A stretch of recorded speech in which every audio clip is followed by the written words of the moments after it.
स्वागत है आपका माइंडसेट ऑडियो बुक में, जहां पैसों की समझ बनती है आपकी सबसे बड़ी ताकत। आज हम लेकर आए हैं एफसी मिनाकर की लिखी किताब 1000 वेज टू मेक $1000 की समरी।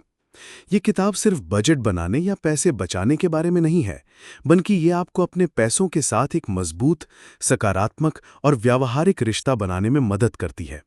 इसमें बताया गया है कि कैसे छोटी-छोटी कोशिशों और नए नजरिए के साथ हर कोई अपने लिए कमाई के 1000 तरीके खोज सकता है। चाहे आप कर्ज से जूझ रहे हों, अपने भविष्य के लिए निवेश करना चाहते हों या बस अपनी कमाई के नए रास्ते ढूंढना चाहते हों, ये किताब हर किसी के लिए है। अगर आप जानना चाहते हैं कि अपने फाइनेंस पर पकड़ कैसे मजबूत की जाए, पैसे कमाने के अनगिनत मौके कैसे खोजें और एक तनाव मुक्त अथवा आत्मविश्वासी वित्तीय जीवन कैसे जिया जाए, तो ये समरी आपके लिए है। क्या आप भी जानना चाहते हैं $1000 कमाने के 1000 अनोखे तरीके? इस किताब की समरी में हम लाए हैं ऐसे असली किरदारों की प्रेरणादायक कहानियां, जिन्होंने छोटी शुरुआत, सीमित साधन और बड़ी चुनौतियों के बावजूद सिर्फ अपने जुनून, कौशल और साहस से खुद का बिजनेस खड़ा किया और एक खुशहाल सफल जीवन पाया। कई लोग ऐसे थे जिनके पास शुरू में कोई नौकरी नहीं थी। कुछ ने तो कम उम्र में ही अपनी पहचान बना ली। इन सब के रास्ते में दिक्कतें तो आईं, लेकिन उन्होंने कभी हार नहीं मानी। 1000 वेज टू मेक $1000 सबसे पहले 1930 में पब्लिश हुई, अ टाइमलेस क्लासिक, जिसका हर प्रिंसिपल आज भी उतना ही असरदार है। इस किताब ने फेमस इन्वेस्टर वॉरेन बफे की सोच बदल दी। यही वजह है कि हर नई पीढ़ी में इसकी प्रासंगिकता बनी रहती है। How to start your own business, अपना खुद का बिजनेस कैसे शुरू करें। जिस दिन भी आप बदलाव की ठान लें, वही आपके बिजनेस की शुरुआत का सबसे सही दिन है। जो ही आपको लगे कि आपका प्रोडक्ट या सर्विस समाज को पसंद आ सकती है, उसी वक्त बिना देर किए शुरुआत करें, क्योंकि जो आज सोचकर रुक गया, वो भविष्य में भी वही बहाने बनाएगा। हालातों, कठिनाइयों या दूसरों की बातों से ऊपर उठना जरूरी है। बस आपके पास डिटर्मिनेशन और गट्स होना चाहिए। यही असली ईंधन है। अगर शुरुआत में मुश्किलें दिख रही हैं तो घबराएं नहीं। सफलता का पहला स्टेप है मजबूत इरादा और दिल में आशा की आग।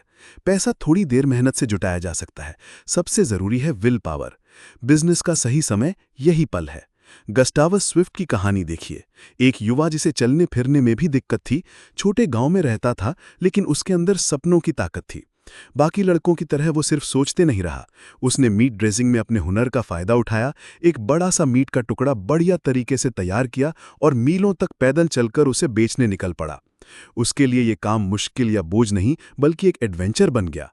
कुछ समय बाद शिकागो पहुंचकर उन्होंने स्विफ्ट पैकिंग बिजनेस शुरू किया, जो आज अग्रणी मीट ब्रांड्स में शामिल है। आपके पास भी ऐसे कई बिजनेस आइडियाज होंगे, मगर उनमें से वही चुने जो आपके अंदर जोश, नॉलेज या पैशन पैदा करता हो। जैसे मिसेस स्नीड की कहानी। डिप्रेशन के जमाने में एवंसटन, इलिनॉय में रहने वाली स्नीड फैमिली के लिए हालात कठिन थे। मिस्टर स्नीड की नौकरी चली गई, 2 बेटे कॉलेज में, पूरा परिवार संघर्ष कर रहा था। अचानक एक दिन जब किसी फ्रेंड ने ताजे टमाटर भेजे, मिसेस स्नीड ने सोचा, क्यों ना टमाटर का जूस बनाए।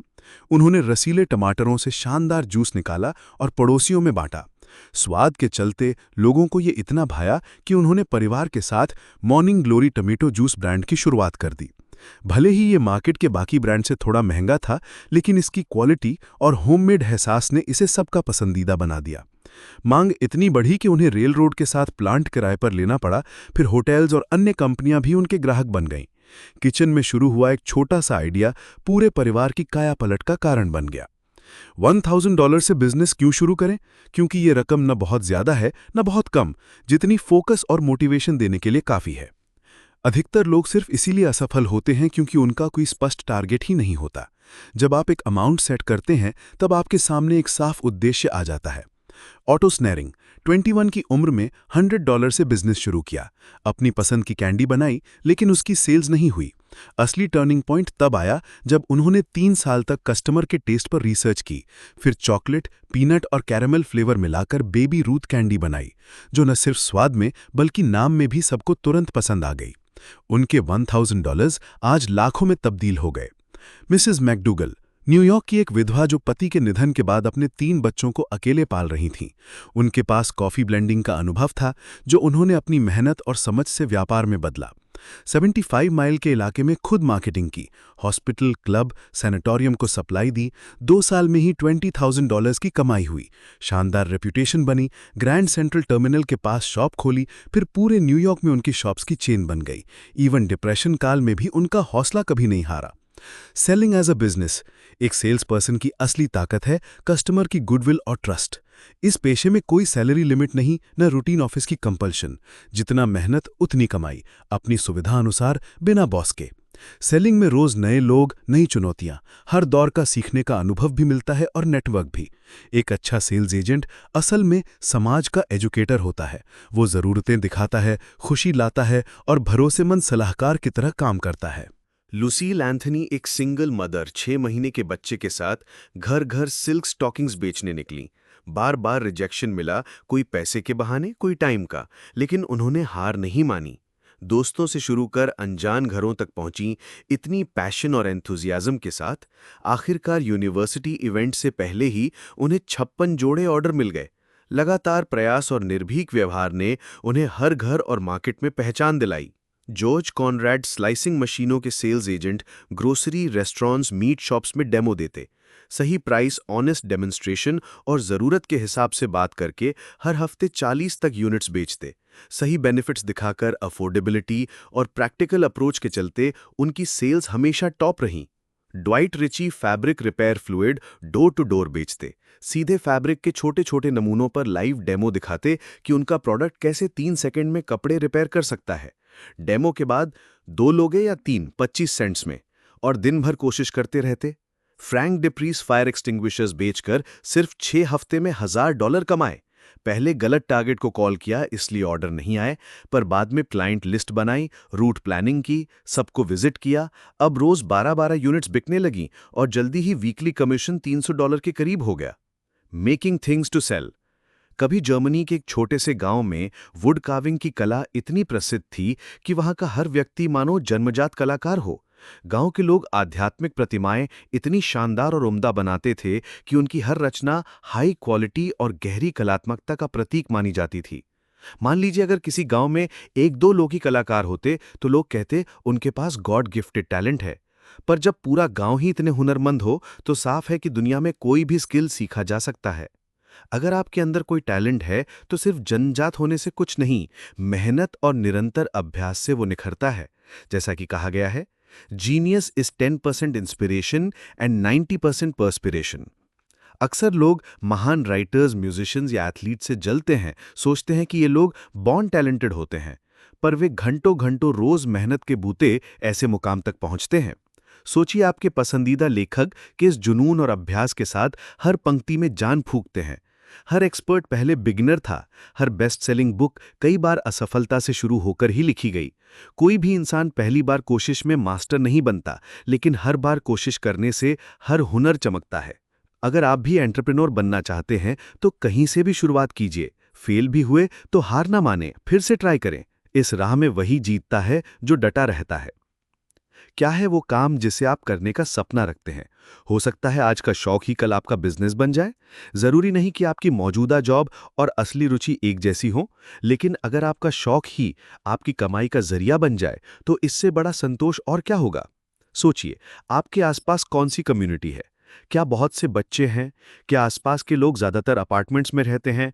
आप फिशिंग गांव या भीड़भाड़ वाले शहर में रहते हैं? हर समाज और माहौल में आपको अपनी बिक्री के लिए खास प्रोडक्ट या सर्विस का मौका मिल ही जाता है। अगर आप कुछ बना सकते हैं तो उसे दुनिया को दिखाइए, घर से बाहर निकलो और सेलिंग शुरू करो। बिली बी की कहानी यादगार है। वे एक थिएटर में कॉमेडियन था, लेकिन बीमारी टीबी के चलते नौकरी छूट गई। इलाज के पैसे तक नहीं थे। दोस्तों से मदद मिली और वो न्यू हैम्पशायर के पाइन फॉरेस्ट में रहा। वहां बिली को पाइन ट्री की खुशबू भा गई। उसे लगा कि ऐसे लोग भी होंगे जो ये खुशबू पसंद करते होंगे पर कभी फॉरेस्ट न जा पाते हों। तो बिली ने पाइन ट्री सोप बनाने का आइडिया पकड़ा। उसने एक सोप मेकर से साबुन बनवाया, पर बेचने का जिम्मा खुद उठाया। एक कॉमेडियन होकर बिली को सेलिंग का बिल्कुल एक्सपीरियंस नहीं था, लेकिन उसे कभी एहसास ही नहीं हुआ था कि वो अपनी जिंदगी, अपनी हर परफॉर्मेंस में रोज दरअसल लोगों को खुद अपना टैलेंट बेच रहा था।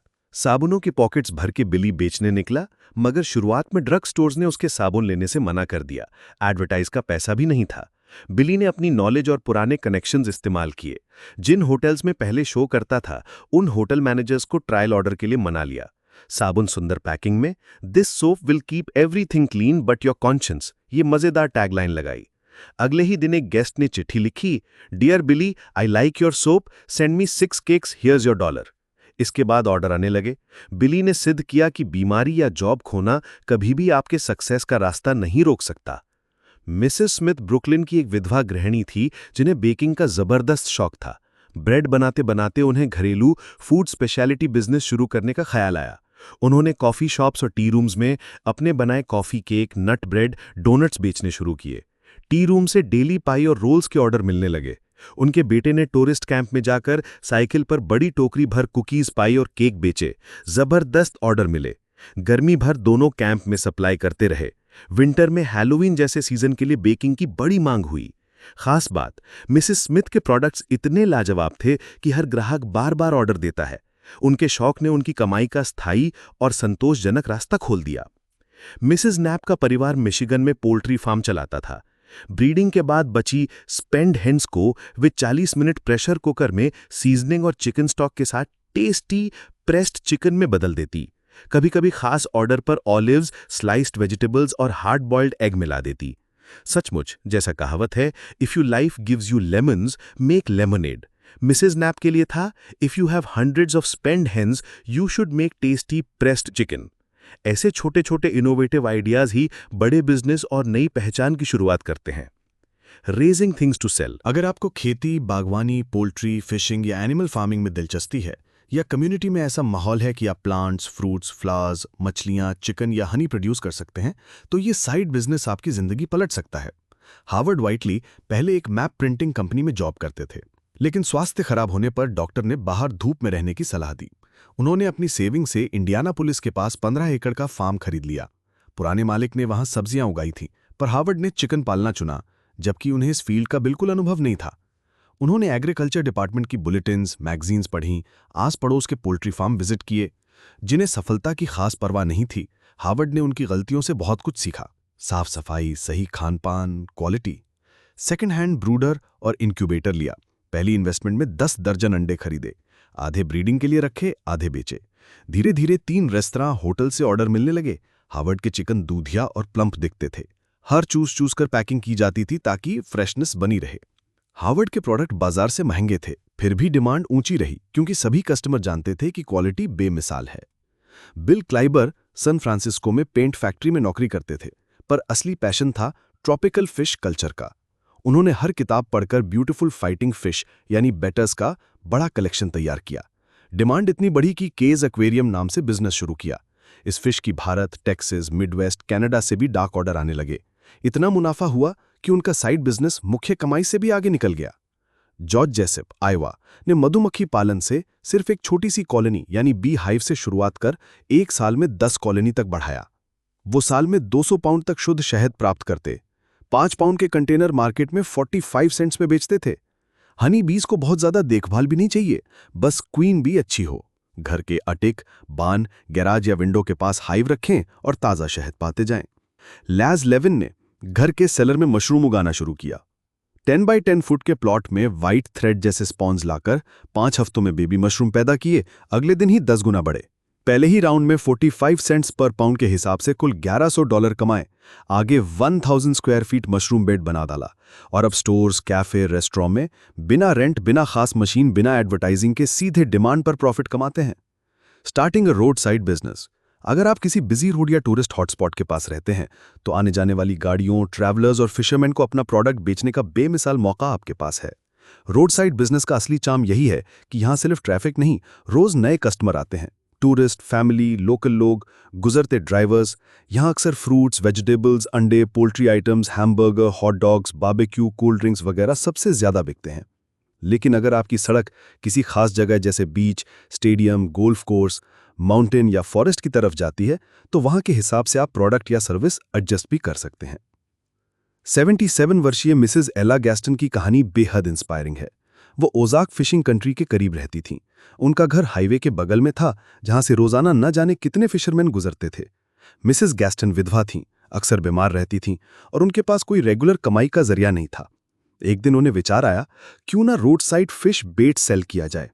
वो एक छोटी क्रीक में गईं, ढेर सारे वर्मी बकेट्स, बॉक्सेस और केटल में इकट्ठा किए और अपनी प्रिय फ्रेंड की मदद से हाईवे साइड पर एक स्टैंड लगा दिया। बड़े बड़े अक्षरों में एक बोर्ड तैयार किया, फिश बेट्स फॉर सेल। धीरे धीरे वहां से गुजरने वाली गाड़ियां रुकने लगीं, फिशरमैन वर्म्स खरीदने लगे। इतना प्रॉफिट हुआ कि मिसेस गैस्टन ने कुछ हेल्पर बॉयज भी रख लिए। वो वर्म्स 10 सेंट्स प्रति दर्जन बेचती थीं। कई बार तो एक ही दिन में 1000 दर्जन तक बिक जाते थे। अनुमान है कि वो अब तक लगभग 1 मिलियन वर्म्स बेच चुकी थीं। हर उधार चुका देने के बाद अब वो अपनी कमाई से खुद को सपोर्ट कर रही थीं। बिजनेस के इस अनुभव में उन्हें जीवन में नई ऊर्जा और हेल्थ तक मिल गई। रोड पर एक और आइडिया की मिसाल, ड्राइवर्स को स्पेयर टायर की सबसे ज्यादा जरूरत पड़ती है। जैसे शिकागो से मिशिगन जाते हुए जेम्स मूवरी की गाड़ी के टायर फट गए। मिशिगन में सेकेंड हैंड टायर ढूंढे, $5 के मिले लेकिन बेहद खराब क्वालिटी के। वहीं से जेम्स को बिजनेस आइडिया आया, road side second hand tyre service station. Gasoline station के पास जगह लीज पर ली, बढ़िया कंडीशन वाले 50 रीबिल्ट टायर खरीदे और बड़े साइन बोर्ड पर लिखा, tyres $2.25 and up, 300 feet away. Home of Jimmy's guaranteed tyres $2.25 and up. सिर्फ 2 दिन में उसके सारे टायर बिक गए और $52 का सीधा सीधा प्रॉफिट हाथ लग गया। Store keeping as a business. शहर में भले ही बहुत तरह के स्टोर्स हों, पर हर स्ट्रीट की जरूरतें अलग होती हैं। क्या कभी सोचा है कुछ दुकानें क्यों बंद हो जाती हैं, कुछ हिट हो जाती हैं? लोग मानते हैं कि जगह खराब थी या इन्वेस्टमेंट कम था, लेकिन असली वजह अक्सर ये होती है कि वो स्टोर अपनी कम्युनिटी की जरूरत के हिसाब से प्रोडक्ट या सर्विस नहीं देता था। हो सकता है आसपास के इलाके में बहुत से food store, drug store, hardware या फर्नीचर शॉप्स हों, या वो किसी बहुत बड़ी स्टोर चेन के हिस्से हों, तो नए स्टोर के लिए सही अवसर ढूंढना जरूरी है। कभी कभी जिस चीज के लिए लोग दूर जाते हैं, अगर आप वही सर्विस या प्रोडक्ट अच्छे से और सही लोकेशन पर ऑफर करें तो आपकी किस्मत चमक सकती है। बहुत से लोग shoe store, school supply, women accessories या कोई स्पेशल आर्टिकल वाला स्पेशलिटी स्टोर खोलते हैं, जैसे cookies, biscuits, school gifts, ladies hair accessories या लॉन्ड्री सर्विसेज। आप अपनी हॉबी से जुड़ा कोई स्टोर भी खोल सकते हैं। मोटिव यह है कि जो खुद करना पसंद हो वही बेचना सबसे बेहतर रहेगा। सबसे ज्यादा चलने वाले स्टोर अक्सर हमेशा रोड साइड पर ही होते हैं। मिसाल, सी किनोस्की और रैल्फ वॉटकिंस का पेट शॉप, जो रोड साइड की खिड़की में क्यूट बर्ड्स और पपीज डिस्प्ले करके धीरे धीरे बच्चों और फैमिली फेवरेट बन गया। फंडिंग के लिए बस बेसिक रखरखाव वाली wooden frame, mesh screens, nourishing area और रचनात्मक डिस्प्ले। बर्ड्स, पपीज और कैलिफोर्निया में रखे जाने वाले छोटे जीव, इन सब ने कस्टमर ट्रैफिक बढ़ाया।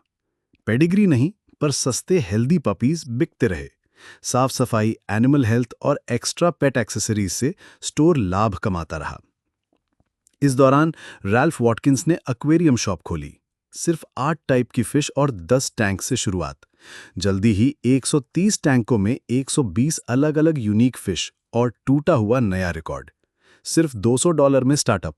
$100 फिश खरीदी, बाकी वाटर टैंक, प्लांट्स, एक्सेसरीज। पहले दिन पॉकेट में 1 सेंट नहीं, पर स्कूल के बच्चों ने गोल्ड फिश को नाम देकर इतना प्यार दिया कि पूरी दुकान हिट हो गई। बच्चे अपने नाम की फिश पाकर एक्साइटेड रहते, पेरेंट्स खुश होते और दुकान में रोज रौनक बनी रहती। वॉटकिंस फैमिलीज को सफाई, एक्वेरियम मेंटेनेंस और नई फिश, रेयर प्लांट्स की गाइडेंस देता, जिससे उसका काम और भी फैल गया। वो गपीज, टेटलास, गुरामीज, सिक्लिड, एंगल फिश सस्ती और इजीली मेंटेनेबल लाकर दस्तूर बना दिया और रेगुलर कस्टमर बेस जमा लिया। फिश सेलिंग में अच्छी प्रॉफिट मार्जिन है, बशर्ते क्वालिटी ऑलवेज टॉप क्लास रखी जाए। ऐसे ही टेड लैंसमैन का हैमबर्गर स्टैंड कैलिफोर्निया में अपने ओल्ड ट्रक को देने निकला। रास्ते में एक लो प्रॉफिट हैमबर्गर शैक देखा, उसे ओनर से एक्सचेंज में ले लिया। बस 11 सेंट शेष जेब में थे, 2 डजन बन और 3 केस सॉफ्ट ड्रिंक शैक में। $50 उधार लिए और हाई क्वालिटी बंस, बीफ से नया टेस्ट ले आया। बाकी स्टैंड के मुकाबले दाम थोड़े ज्यादा रखे, पर क्वालिटी बेमिसाल। 6 महीने किसी ने नहीं सराहा। तब एक कस्टमर ने चीज मांगी, टेड ने चीज बर्गर शुरू किया, वही उसकी किस्मत पलट गई। आज पूरा टाउन बेस्ट चीज बर्गर का फैन। इतना ही नहीं, लॉस एंजलिस में 2 और स्टैंड, फिर स्टेक रेस्टोरेंट भी खोल लिया। 10 साल में बिजनेस 5 गुना बढ़ा। Promoting a small business. किसी भी बिजनेस को सक्सेसफुली चलाने के लिए सबसे बड़ी कुंजी होती है कस्टमर के साथ मजबूत गुडविल। ग्राहक का भरोसा, उनका अनुभव और बिजनेस के प्रति आपकी प्रतिबद्धता, यही आपकी असली पहचान है। पर गुडविल के साथ साथ वक्त वक्त पर प्रमोशन और एडवर्टाइजमेंट से भी प्रॉफिट तेजी से बढ़ता है। आज के दौर में लोग शोमैनशिप और यूनिक ब्रांडिंग पसंद करते हैं। अगर आप अपने प्रोडक्ट या सर्विस को सही तरीके से प्रमोट करते हैं, इंटरेस्टिंग ऐड बनाते हैं, क्रिएटिव कैंपेन चलाते हैं, तो लोग आपके ब्रांड को जरूर नोटिस करेंगे। जॉन हार्डिंग की कहानी इसका बेस्ट एग्जाम्पल है। शिकागो में उन्होंने रेस्टोरेंट खोला, लेकिन शुरू में उनकी दुकान नहीं चल सकी, क्योंकि पहले से सैकड़ों रेस्टोरेंट वहां जमा थे और बहुत जोरदार कंपटीशन था। लोगों ने उन्हें बताया कि यह बिजनेस तो बहुत ही बेकार आइडिया है, चलने वाला नहीं है और जल्दी ही बंद हो जाएगा। लेकिन हार्डिंग ने सभी को गलत साबित किया। उसने एक नया यूनिक आइडिया आजमाया जो जनरल पब्लिक को बहुत पसंद आया। उसके रेस्टोरेंट्स की धीरे धीरे ऐसी डिमांड बढ़ी कि बाद में उन्हें 6 और रेस्टोरेंट्स खोलने पड़े। हार्डिंग हमेशा गुड क्वालिटी फूड पर ध्यान देता था, लेकिन उसके बिजनेस को चलाने में सबसे बड़ा योगदान परफेक्ट और इफेक्टिव एडवर्टाइजिंग का था। हार्डिंग ने लोकल न्यूज़पेपर में फनी और क्रिएटिव कार्टून वाला छोटा सा एडवर्टाइजमेंट दिया। उसके विंडो डिस्प्ले में भी यही ऐड लगाई गई। उसके ऐड में कॉर्न बीफ और कैबेज के साथ एक मजेदार तस्वीर थी। इसके बाद से ही टेड को कॉर्न बीफ किंग के नाम से भी जाना जाने लगा। उसने माउथ वाटरिंग डिशेस के और भी पिक्चर वाले सिग्नेचर प्रिंट कराए। एक ऐड था हैम हैप्पीनेस, जिसमें शैंपेन ग्लास में बैठा हुआ सुअर मुस्कुरा रहा है और उसके नीचे लिखा था ham happiness at Hardings, they don't simply slice of a piece of ham and place it between 2 slices of bread. Oh no, the carver dips the slice of perfectly baked sugar-cured ham into champagne sauce before making up the sandwich. The price is still 15 cents. यही वजह थी कि Hardinge के restaurants में हमेशा ही भीड़ लगी रहती थी। ये उसके $75 पर डे के मॉर्निंग पेपर वाले एड्स का कमाल था।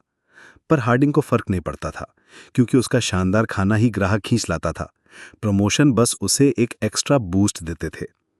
हार्डिंग की तरह ही Howard Stevens of Detroit Michigan ने भी बिजनेस एडवर्टाइजिंग में जबरदस्त इन्वेस्ट किया। उन्होंने हाईवे के किनारे एक मोटल के लिए घर किराए पर लिया था। रोड बहुत बिजी थी, लेकिन फिर भी मोटल खाली मिलता था। हावर्ड को समझ आया कि केवल कुछ कुर्सियां, टेबल और ड्रिंक से ट्रैवलर नहीं रुकेंगे। उन्होंने सबसे पहले उसे रीफर्निश कराया। डांस फ्लोर, सस्ते लेकिन स्मार्ट दिखने वाले फर्नीचर, एक सेमी सर्कुलर बार जिसमें लंबे मिरर लटक रहे थे, फिर fryers, roasters, grill, all kitchen setup, जिससे 9 चिकन और 4 पोर्क लोन्स एक साथ तैयार हो सकते थे। इसके बाद उन्होंने हाईवे के किनारे पूरे रास्ते 17 कलरफुल प्रिंटेड साइन बोर्ड लगवाए। हर बोर्ड पर अलग अलग ग्रिल्ड मीट सैंडविच के चित्र, साथ में 15 सेंट की कीमत और मोटल की दूरी बताई। ओपनिंग नाइट हावर्ड हैरान रह गए। 6 से 9 तक लगातार ग्राहक आते रहे। 119 गाड़ियां पार्किंग में थीं। हावर्ड और उनकी पत्नी पूरे समय सर्व करने में लगे रहे, लेकिन 9:30 पर स्टॉक खत्म हो गया। अगले दिन दोनों ने चिकन, बीफ, पोर्क फिर से तैयार किया और जैसे ही शाम हुई, कस्टमर लौट आए। डांस फ्लोर, किफायती टेस्टी खाना और बेहतरीन माहौल ने बिजनेस को पूरी तरह से बदल दिया। हावर्ड ने ट्रैवलर्स की सही जरूरत को पहचाना। राहत, मनोरंजन, बढ़िया खाना और प्राइस इतना अफोर्डेबल कि हर कोई खा सके। Selling things by mail. यदि आप मेल ऑर्डर बिजनेस शुरू करना चाहते हैं, या आज की युग की भाषा में कहें तो ऑनलाइन सेलिंग, तो 3 बातें ध्यान रखें। 1. Target clients. आपका प्रोडक्ट स्पेशल है तो आपके क्लाइंट्स भी स्पेशल होंगे। उनकी प्रोफाइल या रुचि को जानना जरूरी है। दूसरा, मेलिंग लिस्ट यानी मेलिंग लिस्ट। हर कस्टमर का नाम, नंबर, ईमेल, ऑर्डर डिटेल्स। ये लिस्ट आपकी इनकम का सबसे बड़ा सोर्स होगी। समय समय पर अपडेट रखिए और लगातार नए प्रोडक्ट या प्रमोशंस की जानकारी शेयर कीजिए। तीसरा, सेल्स लेटर यानी सेल्स लेटर। आपकी भाषा सरल, दोस्ताना, क्लियर और इमोशनल होनी चाहिए। टेक्नोलॉजी बदल सकती है, लेकिन एक दिलचस्प, सच्चा और काम की बात करने वाला सेल्स लेटर या ईमेल ही कस्टमर कन्वर्ट करता है। हेनरी फील्ड की कहानी देखें। साउथ वेस्टर्न आयोवा का आम किसान जो अपने हॉर्स कार्ट पर गांव-गांव जाकर फसल के बीज बेचता था। उनके पास छोटा सा गार्डन, ढेर सारे बीज, बिल्कुल साधारण सा 1 मैन बिजनेस। मौसम चाहे सर्दी, गर्मी, बारिश कोई भी हो, हेनरी घंटों घंटों गांव-गांव चलता था। ग्राहकों से उनकी दोस्ती की, वे खेती के टिप्स भी शेयर करते, बातें करते। धीरे धीरे डिमांड इतनी बढ़ गई कि हेनरी ने मेल ऑर्डर मॉडल अपना लिया। कस्टमर की मेलिंग लिस्ट बनी। सेकेंड हैंड प्रिंटिंग मशीन से उन्होंने सेल्स लेटर लिखने शुरू किए, एकदम दोस्ताना, व्यक्तिगत अंदाज में। ब्रूफ लेटर फार्मर की प्रैक्टिकल लाइफ के हिसाब से। एक फ्रीजिंग डे में अगर आपको कोई फार्मर मिले जो अपनी कॉर्न मार्केट में बेचने जा रहा हो तो उससे तुरंत और काम की बात करो, उसे लेटर या कैटलॉग भेज दो ताकि वो घर जाकर पढ़ ले। उनके सेल्स लेटरों में हमेशा एक दोस्ती का टच, सीधी सपाट खुशनुमा भाषा और स्पष्ट कॉल टू एक्शन था। ग्राहकों को पता रहता था कि क्या करना है, क्या ऑर्डर फॉर्म भेजना है, क्या रिप्लाई कार्ड चाहिए। इन मेल्स का असर ये हुआ कि हेनरी की सेल्स पहले कुछ $100 से बढ़कर एनुअल $3 मिलियन तक पहुंच गईं। आयोवा, कैंसास, मिसोरी, नेब्रास्का, जिस किसी तक हेनरी खुद ना भी पहुंचा, उनके लेटर ने हर किसान का दिल जीत लिया। आगे चलकर हेनरी ने बीज, कॉफी और कई जनरल मर्चेंडाइज तक मेल ऑर्डर से बेच डाले। ऑर्डर डिलीवरी तक की अपने सिस्टम में नए नए इनोवेशन आजमाए। हेनरी फील्ड की तरह आपके लिए भी फॉर्मूला यही है। कस्टमर को ऐसा लगे जैसे उन्हें सच में कोई अपना ही दोस्त, रिश्तेदार या अनुभवी इंसान लेटर लिख रहा है। हर लेटर का एंड एक्शन बेस्ड हो। ऑर्डर फॉर्म भरें, रिप्लाई कार्ड भेजें, यानी साफ बुलावा। मेलिंग लिस्ट को लगातार अपडेट करें। छोटे छोटे काम के टिप्स, नई जानकारी भेजकर अपना रिश्ता मजबूत रखें। कभी भी जनरल भाषा या दिखावटी शब्दों से काम ना लें। गहराई और अपनापन ही ब्रांड में जान डालता है। JW रॉबर्ट्स एंड सन भी इसी स्ट्रैटेजी पर चलकर फाइन हवाना सिगार मेल ऑर्डर से बेचते हैं। हर कस्टमर को personal touch, full deposit payment और लगातार 20 से 30 सालों तक रिलेशनशिप। सीक्रेट यही है, राइट क्लाइंट, इफेक्टिव मेलिंग और भरोसे से भरी repeated service. Selling your service. अगर आप सर्विस बिजनेस में जाना चाहते हैं तो सबसे ज़रूरी है खुद से ईमानदारी से पूछना, आप ऐसा क्या कर सकते हैं जो लोगों को पसंद आए। आपके पास कौन सी खास स्किल या स्पेशलिटी है। याद रखिए, इस बिजनेस में स्पेशलिस्ट बनना बहुत ज़रूरी है। आपको अपना फील्ड नैरो करना होगा, यानी केवल एक खास स्किल या टैलेंट को खोजकर उसी में ही मास्टर बनना होगा। इससे आपका कंपटीशन कम हो जाएगा और आप तेज़ी से अपनी पहचान बना सकते हैं।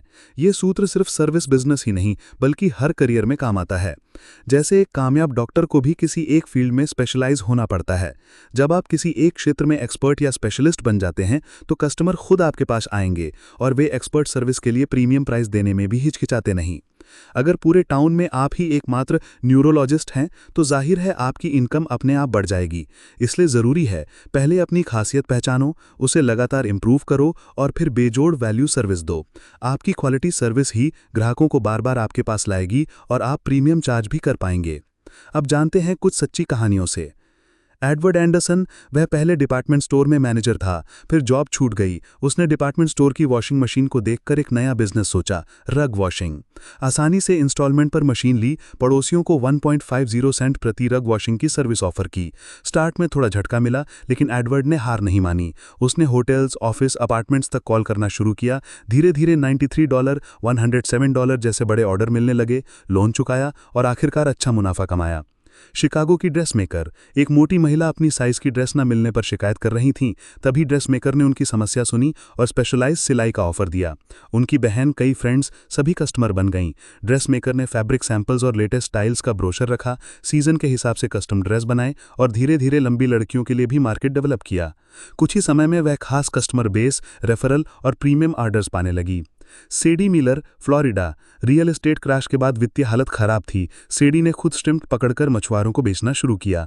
श्रिम्पिंग के लिए बूट पहनकर हेल्पर्स के साथ काम करना, बदलती लोकेशंस, सीजनल डिमांड, इस मेहनत में कड़ी चुनौतियां आईं, लेकिन उसकी सर्विस का कोई कॉम्पिटिटर नहीं था। सर्दियों में जब श्रिम्प मिलना मुश्किल था तब वह ज़्यादा कमाती थी। यूनिक सर्विस इक्वल टू अच्छा प्रॉफिट। जेम्स ब्रैडली का जॉब छूट जाने के बाद अपने पुराने ट्रक को ठीक किया और लोकल शिफ्टिंग, छोटी मूविंग सर्विस देनी शुरू की। बड़ी ट्रांसपोर्ट कंपनियां ऐसे छोटे ऑर्डर नहीं लेती थी, लेकिन जेम्स ने इस गैप को भुनाया। कुछ ही समय में 2 ट्रक, रेगुलर जॉब, कंपनियों के कॉन्ट्रैक्ट और बढ़ती कमाई। जॉन बैनकॉफ्ट, कॉलेज एथलीट से बेरोजगारी, फिर स्प्रिंगफील्ड बॉयज क्लब खोलकर 8 से 14 साल के बच्चों को स्पोर्ट्स, स्विमिंग, बॉक्सिंग, क्राफ्ट इत्यादि सिखाने की कोचिंग सर्विस दी। हर ग्रुप से $5 प्रति बच्चा, 25 बच्चों के साथ सालाना $1000 इनकम। धीरे धीरे असिस्टेंट रखा, नया एक्टिविटी जोड़ी और क्लब की लोकप्रियता तेजी से बढ़ी। आर्थर रगलेस, एक टूटी फूटी सिमेट्री देखकर ओनर से डील की, सफाई का काम पैसों के बजाय लॉट में दूंगा। 2 माली रखे, सेल्समैन हायर किया, लॉट बेचकर $1000 प्रॉफिट के साथ सारा खर्च निकाला और आसपास के सिमेट्रियों से भी ऑर्डर मिलने लगे। अब सिमेट्री सर्विस से हजारों डॉलर की सालाना आय। निष्कर्ष, किसी भी सर्विस बिजनेस में कामयाबी और प्रीमियम चार्जिंग के लिए स्पेशलिस्ट बनना, क्वालिटी और वैल्यू सर्विस देना और कस्टमर्स से भरोसे का रिश्ता बनाना ज़रूरी है। हर चुनौती में अपॉर्चुनिटी खोजें, अपनी यूनिक स्किल का दायरा पहचानें और अपनी सर्विस के लिए अलग पहचान बनाएं। मेहनत, लगातार इंप्रूवमेंट और पर्सनल टच ही आपको सबसे ऊपर ले जाएंगे। चाहे रग वॉशिंग हो, dress making, shrimping, trucking, coaching या सिमेट्री क्लीनिंग, हर फील्ड में यूनिक स्पेशलिटी और कस्टमर वैल्यू ही आपको शिखर तक ले जा सकती है। आप भी सोचें, आपका कौन सा टैलेंट या सर्विस आपको एक्सपर्ट बना सकता है। यही आपकी सफलता की असली कुंजी होगी। Paying for a college education. बहुत से मशहूर सफल लोगों में एक बात कॉमन मिलती है, उनका अर्ली वर्किंग एक्सपीरियंस। कॉलेज की पढ़ाई के साथ साथ पार्ट टाइम जॉब्स करने से न केवल पैसों की वैल्यू का एहसास होता है, बल्कि अलग अलग लोगों से मिलने, उनसे सीखने, अपनी पर्सनैलिटी को निखारने का मौका भी मिलता है। पार्ट टाइम जॉब स्टूडेंट्स को बड़ों की तरह दुनिया का एक्सपीरियंस देती हैं। जिन बच्चों को जीवन में ये मौका मिलता है, उनकी ग्रोथ सबसे अलग होती है। Clerk, library assistant, tutor, waiter, food crew, हर जॉब का अलग रिवॉर्ड और सीख है। जैसे मिस्टर हंटले की कहानी थी। वे वीकेंड पर कार वॉश कर रहे थे, तभी एक कॉलेज स्टूडेंट उनके पास आया। सर, अगर आप अपनी गाड़ी सिमोनाइज कराने देंगे तो वो और भी बेहतरीन दिखेगी। हंटले बोले, बिल्कुल, लेकिन अभी मेरे पास $5 नहीं है। लड़के ने उन्हें एक छोटा सा विजिटिंग कार्ड दिया जिस पर लिखा था सिमोनाइजिंग, नाम, पता, कॉन्टैक्ट डिटेल्स के साथ। मैं आपकी कार सिर्फ $3 में सिमोनाइज करूंगा। लड़के ने बताया कि वो वॉशिंगटन यूनिवर्सिटी का स्टूडेंट है, वीकेंड पर कार पॉलिश क्लीनिंग का काम खुद करता है और अपने ट्यूशन के सारे पैसे इसी तरह कमाता है। वो अपनी पोलाइटनेस, आत्मविश्वास और मेहनत से नए कस्टमर बनाता, रेगुलर क्लाइंट्स तैयार करता, कार्ड्स प्रिंट करके हर संभावित ग्राहक को देता, ऑफिस, फैक्ट्री आदि सब जगह खुद जाकर अप्रोच करता। हंटले की वाइफ ने भी माना, इतना एम्बिशियस इनिशिएटिव लेने वाले बच्चे को इनकार क्यों किया गया। ये लड़का मिसाल है कि मेहनत, प्रोएक्टिव अप्रोच और कस्टमर सेटिस्फैक्शन आपको कॉलेज फीस खुद कमाने लायक बना देती है। ऐसी ही मिसौरी की एक टैलेंटेड लड़की थी, वुड कार्विंग की शौकीन। वो अपने पिता की वर्क बेंच पर घंटों प्रैक्टिस करती थी। छोटे छोटे लकड़ी के टुकड़ों से पपी डॉग का ब्रोच बनाया, स्कूल में पहन कर गई। सब दोस्तों को इतना पसंद आया कि उन्हें भी चाहिए था। ब्रोच बनाकर पिन के साथ बेचने लगी। देखते ही देखते इतना ऑर्डर आया कि डैड, भाई, बहन सबको पारिवारिक प्रोडक्शन लाइन बनानी पड़ी। उसकी कमाई से खुद की ट्यूशन फी वगैरह आसानी से निकलने लगी। कंक्लूजन, अगर आपको पहली बार $1000 कमाने का अवसर मिला, क्या करेंगे? सबसे पहले पैसे को सोच समझकर खर्च करना सीखें। इन्वेस्टमेंट करें, लेकिन बेशर्त सतर्कता के साथ। जैसे do not put all your eggs in one basket. Market के उल्टे ट्रेंड पर भी सोच समझकर एक्ट करें। इस किताब से आपने ढेरों बिजनेस आइडियाज, इनकम के रचनात्मक तरीके, small business, selling, marketing, service based business, crafts, breeding, farming, mail selling, financial management, हर सीढ़ी की कहानी और ट्रिक्स सीखी होंगी। एक बात हर उदाहरण में कॉमन थी, गट्स, जुनून, निरंतर प्रयास और कुछ नया सोचने का जज्बा। कोई फर्क नहीं पड़ता आप कौन है, स्टूडेंट, विधवा, बेरोजगार, प्रोफेशनल। यदि आपने मेहनत करने, डटे रहने और हार ना मानने का रास्ता अपनाया है, तो आप जरूर पैसा, सम्मान और संतोष हासिल कर सकते हैं। आपने यहां पर यह भी जाना कि प्रैक्टिस से ही हर इंसान परफेक्ट बनता है। कोई भी स्किल कितनी भी मुश्किल हो, सीखी जा सकती है अगर बार बार प्रयास किया जाए। ग्रो, ब्रीडिंग, रोड साइड या store business, promoting, mail selling, services, हर रास्ते में सीख यही है कि मार्केट को समझें, कस्टमर से सामंजस्य और भरोसा बनाएं। क्वालिटी, पर्सनलाइजेशन और रिलेशनशिप में कोई कॉम्प्रोमाइज नहीं। चाहे किसान हो या क्रिएटिव आर्टिस्ट, हार्डवर्क और इनोवेशन ही सफलता की गारंटी है।